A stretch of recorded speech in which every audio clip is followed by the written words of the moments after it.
Hi, everybody. First, a little bit of background about me. I've been selling online furniture for the home and office since 1997, as he just informed you.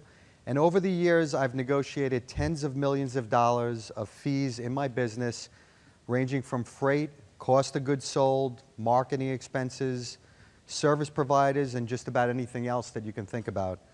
I've learned a lot about the subject, mainly through trial and error, and of course experience, and I'm happy to be here today to present this session on negotiating. Negotiation is a process that's essential to our daily lives. In our professional and personal lives as well, we are constantly negotiating with those around us, usually without realizing it.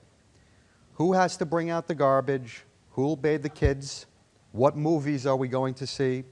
What's for dinner, which company we should hire, what price to offer, and so on. We are simply communicating with others to make decisions concerning future behavior or events. How well we handle these situations can impact both our careers and personal lives. Negotiation is a multi-stage, complex process, starting with our planning and continuing well beyond the final agreement. So isn't it human nature for us to protect our own interest and pursue the best possible deals? Actually, it is not. There are a variety of reasons why some of us fail to negotiate deals in totally appropriate situations. Failing to do so can leave us frustrated or resentful in our personal lives and at a disadvantage in the business world. Most salespeople ask for more than they would expect. So not negotiating ultimately means that you're paying an added premium. With financial consequences at stake, why do many of us avoid negotiations? Well, there are many reasons. People generally experience a wide range of feelings during negotiations, from discomfort or relief, satisfied or displeased, confident or apprehensive. Some are fearful, anxious, intimidated, or simply don't know the best strategies to obtain the desired outcome. These feelings can be triggered based on the stakes at hand, the consequences, time limits, and even by the counterpart whom we are negotiating with. Negotiation does not come easy for many, and some are overly concerned with maintaining a positive image or want to be sure that they are not labeled as overly aggressive. Clearly, successful negotiation involves the fine art of balance. In today's presentation, I'll touch upon some strategies to help you become more effective negotiators. I'll offer some useful techniques that will increase your confidence the next time you need to negotiate. We'll review the art of negotiating and establish ways to create leverage. I will offer some important tips to use and some to avoid during your future deals. We will look at emotions that influence our negotiations, and at the conclusion, I'll offer some tips that may assist you in operating your business more profitably. And if time allows, I'll be happy to answer some questions. My goal today is to ensure that you understand the need to advocate your own interest while offering some tools to help you succeed at it. So what exactly can be negotiated in business? Just about all sales and services are open to negotiation if you can connect with the right people. Remember, you can't get what you don't ask for. For those that are looking to trim business costs, and really who isn't, a good place to start is to follow the money. Review your largest expenses impacting your P&L sheet the most, and if you're an e-tailer or a retailer, begin probably with cost of goods sold, shipping expenses, and marketing fees to probably achieve the biggest return on your investment. It's worth noting that negotiations can provide added value instead of discounts. For example, a car salesman trying to close a sale may begin throwing in some value items instead of discounts. Free oil changes, extra trimming on the car, better financing. These are some of the tactics they might use. The successful negotiator learns to lower their concessions as the deal gets closer. As a business owner, fine-tuning your negotiation skills ultimately means lowering cost and higher profits, which is essential, of course, to the survival of business. Now let's talk about the art of negotiation. Is negotiation an art of influence, or perhaps it's just about finding more effective ways to communicate and compromise? Actually, these are both true, and we'll touch on them shortly. First, let's examine some core strategies which will add some useful tools to your arsenal the next time you need to strike a deal. While there are many negotiating strategies that can be used successfully, here are some of my favorite strategies. First, the first thing is it's important to set your target.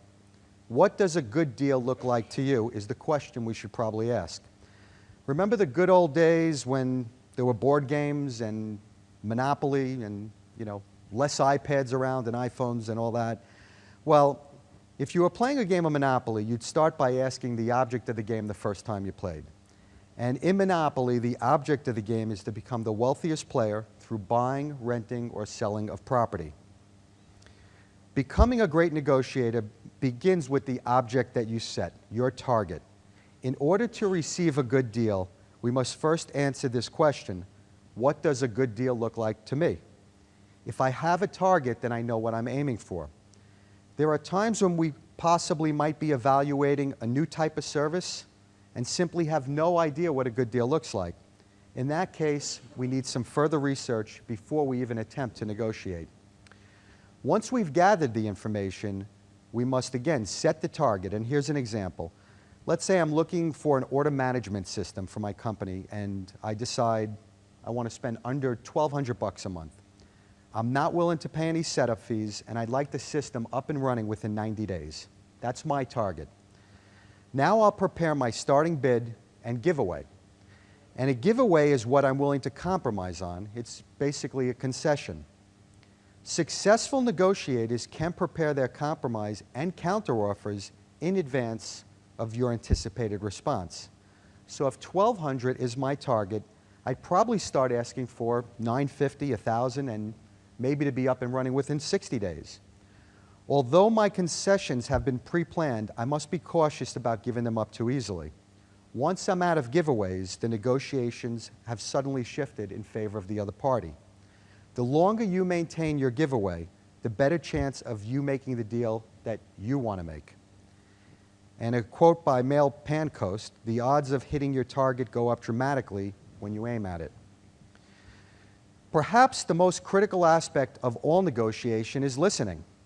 Professional salespeople are trained to listen for clues about your priorities. These clues offer them insight into your readiness, willingness, and budget. But are they really listening? Some think they are, but while you are speaking, they are already formulating their response, perhaps missing some important clues. Listening involves an absolute attention, and in a world filled with so many distractions, does undivided attention even exist anymore?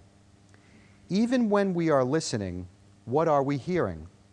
An effective method to ensure you understand exactly what you heard is responsive playback with confirmation. Here's an example. When you said the price is not an issue, are you saying that you can get it to $900? Because this is exactly what it needs to get this deal done. And in this case, you're simply repeating what you think you've heard in order to gain a response. The practice of responsive playback will ensure that each party is hearing what the other party is saying. So what exactly are we listening for? Many salespeople look for a familiar set of impact words to help qualify the needs of their prospect. But communication is far more complex than just words alone. It has been said that words account for only 10% of communication, tone of voice 40%, and body language almost 50% of all communication. If you ever met a person that instantly makes you uncomfortable before they've said a word, I'm sure most of us have, or perhaps somebody that had a nice big smile and you had a sudden thought process about this person and you've already figured out who they might be and a lot about them. Sure, it's part of the way we communicate as human beings. Clearly, email and text have become part of everyday culture, and they are definitely amazing and beneficial tools if you want a fast way to relay information. However, email and text are often misread because of mood. At my office, I'm constantly discussing with staff the need to use phones to contact customers and speech to communicate with coworkers. Email and text have their place in communication, but there are clearly times when a voice is irreplaceable. Impressions are formed based on mannerism, posture, body language, and words. The person who listens the best almost always gets the better deal. And the next time you're ready to negotiate, here is something to think about by Peter Drucker. The most important thing in communication is to hear what is not being said. Okay, let's move on to some of my personal negotiating strategies. So, if there are any service providers sitting here right now, now is the time to step out for coffee, please. These tactics I'm about to reveal move salespeople out of their comfort zone, working on your terms. And once they are uncomfortable, you have a better chance of achieving the deal you want. Here are some ways you can accomplish this.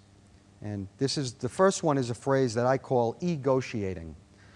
We discuss body language representing up to 50% of all communication. A professional salesperson maintains their edge over a buyer because they read people on a daily basis. A successful e-gotiator harnesses the benefits of email and text. This is perfect for use when negotiating with service providers or salespeople or a car salesman. Without having body language or tone of voice to rely on, the salesperson's comfort zone is suddenly impeded. And let me give you a real-life example of how this one works. A few years ago, I decided that I wanted to buy a new car, and I knew the exact make, model, color, and all the features that I wanted in this car. I used an online site to get the actual dealer invoice cost. I contacted multiple dealerships via one of these email forms, and I began to set the rules with the dealerships for negotiations.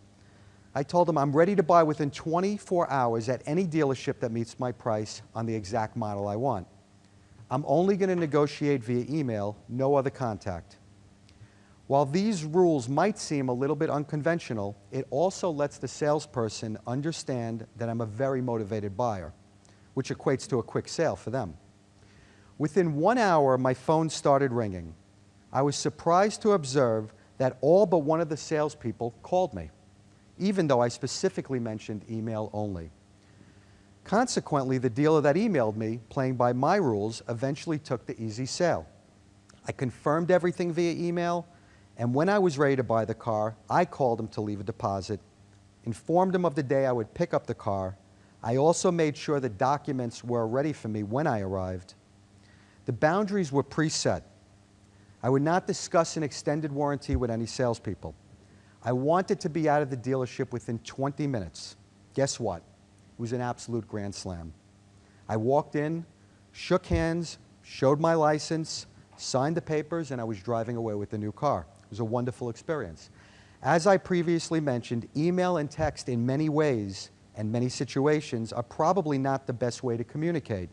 However, as an e-gotiator, you can outsmart even the finest salespeople. My next tactic is what I call pre-gotiating. Simply put, preparing your negotiating well in advance. To accomplish this and grab the benefit, you must have the ability to foresee upcoming business needs. Of course, emergencies and sudden unforeseen needs will disable this tactic. It's not easy to negotiate with a locksmith while you're locked out of the house. Pre-negotiating requires looking ahead 3 to 6 months into your business needs.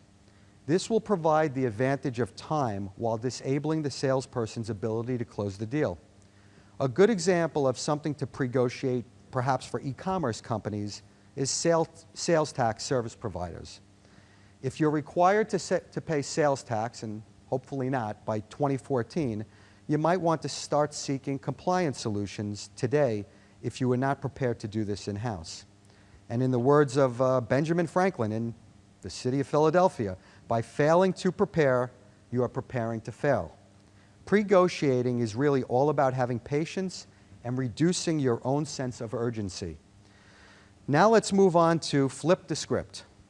The goal here is to take away the preemptive sales pitch and negotiate your most important factor. If you reach an agreement, then you begin to evaluate other features, such as quality, with your priority already banked.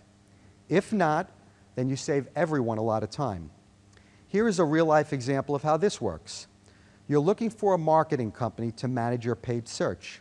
You set your target spend at $1,300 a month and have a goal of achieving a 5-to-1 ROI.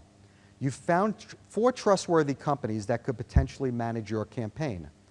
Let's take price out as our top priority for this example. You are now ready to set your target and negotiate price.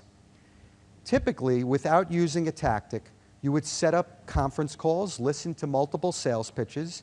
You'd probably trade emails back and forth and spend quite a bit of time evaluating the service before the proposals come in. After your first proposal arrives, your excitement could turn to disappointment if you suddenly realize that the price is out of your range. Well, it can almost always be negotiated. However, your salesperson was probably listening and realizes that you are excited. And at that point, your leverage has suddenly shifted. Now let's use the same situation using this flip the script strategy as our tactic here. In this example, I contact each of the companies, informing them that we are now accepting bids for our business. I'll give them my criteria for selecting a company. In this case, in order to be selected, they must first accept our fee structure of $1,100 a month. Remember, we have a $200 giveaway built into this. If they agree on the price and wish to be selected as our provider, we then move on to evaluating the quality of the service. The salesperson is not comfortable with this type of negotiating, and we use this to our benefit. Salespeople want to excite prospects with features, value, and of course benefits before discussing price. You are more likely to pay more for a service when you are excited. But when flipping the script is used, they suddenly examine the margins to determine if they can hit your target or not. Or they possibly may seek approval from a senior manager to obtain your business. Most salespeople generally quickly realize in order to play the game, which is of course to win your business, they need to ante up and meet your demands. Ultimately, you'll find some of the companies try to meet your price and will meet your price, while others will continue to negotiate. However, if no one meets your price, it's simply time to reset the target and make it more competitive. In any event, flipping the script ensures that you are in the driver's seat. Now let's discuss a prerequisite for almost all negotiations, and arguably one of the most necessary factors in obtaining the deal you want: leverage. We previously discussed how negotiations can lead to a wide range of feelings that shift from uncomfortable to relieved, satisfied to displeased, confident to apprehensive, and so on. Leverage is situational advantage and the ability to help or harm the other party. There are many types of leverage, and both positive and negative. This is what I'm willing to do for you in order to help you. That's an example of positive leverage. Or this is what will happen if you don't do this for me. That's negative leverage. Leverage can be gauged after each conversation. To understand the concept better, you should ask yourself this the next time you're negotiating. At this very moment, during the negotiation, who has the most to lose if this deal does not happen? If you find that you have more to lose, then you'll have to find a way actually to increase your leverage. Even when leverage has shifted, there is usually some aspect to help turn it to your advantage. Remember, if you didn't have the ability to help the other party, they would have no reason engaging in conversations with you. So what are some ways you can increase your leverage? First, have backup plans. Competitions is one of the best ways to maintain leverage and lower cost. Imagine a world where UPS was the only small parcels carrier, or perhaps Verizon, the only phone company. We would all be paying premium rates with little control over it. Fortunately, the government regulates monopolies for us. Competition is always good for business, and you should always be aware that your counterpart's closest competitors are around, and you should find and locate who they are. Sometimes just mentioning that you are evaluating alternative options makes curious salespeople acknowledge their competitors by name. I've seen this happen a lot. They might think that you already know who they are. If this happens, keep your ears open, your pen handy, and expand your options even further. Who knows, perhaps the alternatives might even be better than the company you are evaluating. Next, it's important to keep the momentum in order to maintain leverage. Momentum is critical in negotiations. People can become frustrated and will probably back off under pressure. Always keep the talks moving forward. Sometimes stalemate talks can be helped along by giving small concessions. Another important part of leverage is the urgency factor. Who wants it more? As we previously discussed, if we are locked out of our homes, we would expect to pay a premium charge for a locksmith. Urgency is a critical factor in price, and of course, during negotiations, some people ultimately may become excited. Just remember, when you feel that way, take a deep breath and reset your patience. Avoid showing your sense of urgency. Gaining leverage ultimately means increasing their urgency and reducing yours. Finally, let's touch upon A words of caution. I'm referring to assumptions, arguing, anxiety, anger, antagonism. While negotiations can evoke strong feelings and both positive and negative emotions, the key during those moments is to remember the target. Keep your ego in the back pocket. A helpful way to diffuse it is to understand that the other party should advocate for their interest, just as you protect your own. Now it's time to talk about the bluff. We've all been there before. You're losing patience, frustrated, and decide you're going for the challenge. This is my final offer. At this moment, your negotiations have transformed into the game of poker for business. You're holding a weak position as your counterpart stares you down, poised with confidence, and he says, "Final deal." You wonder, is he really going to walk away from this deal? Or is he just trying to get you to pay more for the service? Happens a lot. If the stakes are high enough, you might consider calling what you think is his bluff. You're at a critical moment of the negotiation. The bluff either becomes a gem of a move or a complete disaster. A bluff ultimately is a venture into the unknown. It is a calculation that the other side will not accept your challenge. If you are wrong, your credibility is in jeopardy. And if you find yourself close to making a deal, you're much better suited granting a minor concession to the other party to close the deal instead of risking it with a bluff. However, there are some last-minute situations where bluffing might be an effective strategy. Here are 3 ways that you can effectively bluff.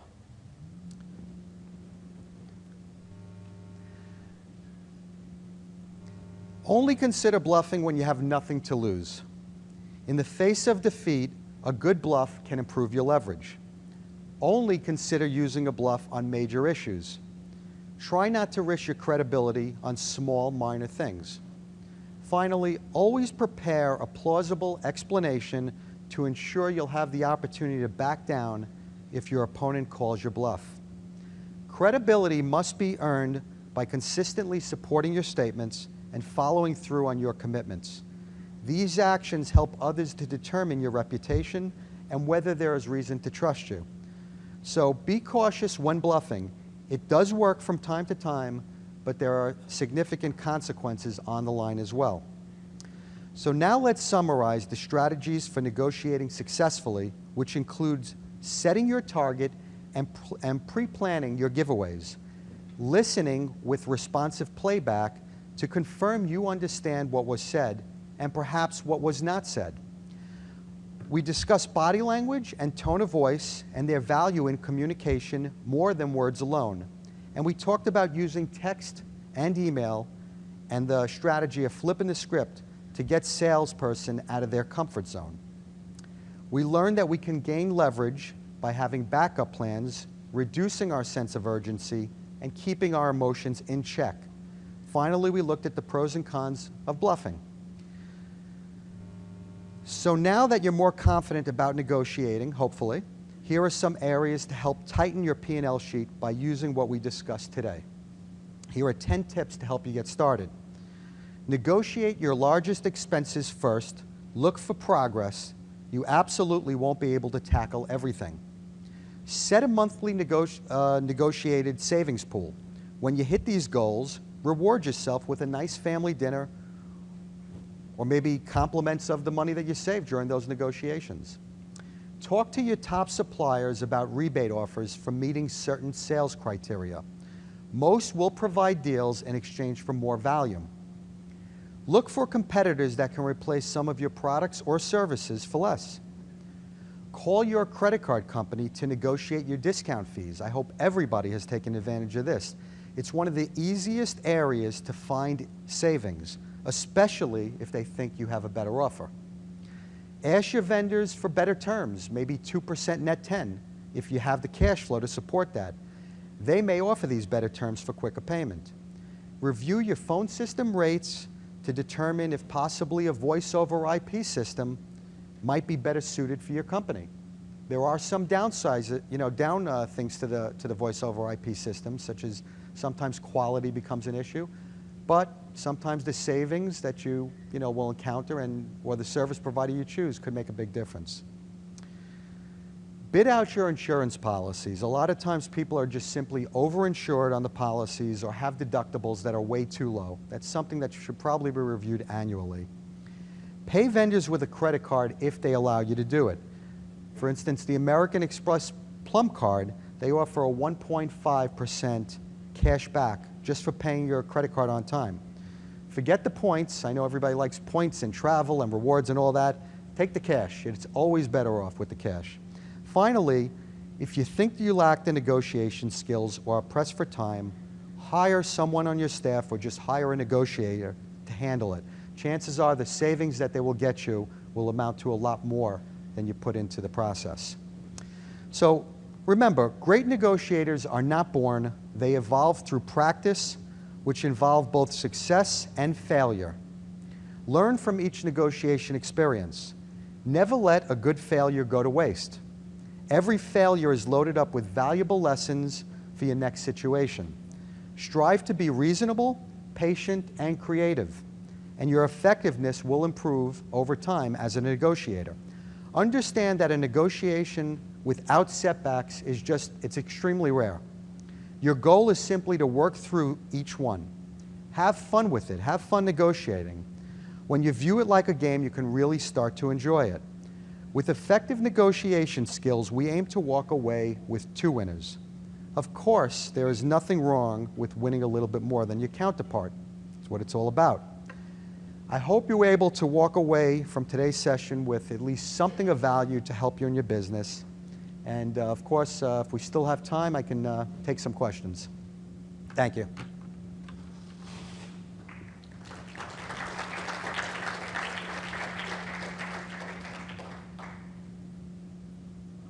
Yes. I have a question. So what do you think are the absolute easiest things to negotiate? Sir.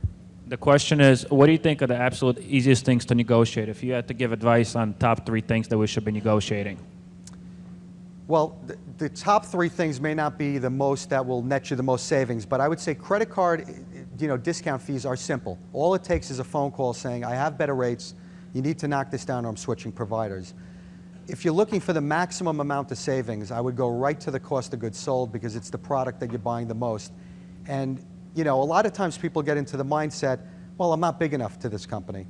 And that's just simply untrue. They're looking for growth. They're looking for you to say, well, I can grow at 10%, next quarter. I can grow at 20% over the year. So if you outline to them saying, here's what I'm going to do. I need you to give me 10% off my top 20 products for the next 2 months. Maybe that's one way to approach it. Or say, look, can you give me a rebate? Can you offer a rebate? I'll reinvest the money into marketing. Ultimately, they want to see that the money that they're saving you goes towards growing the business. Anyone else? Okay. Thank you.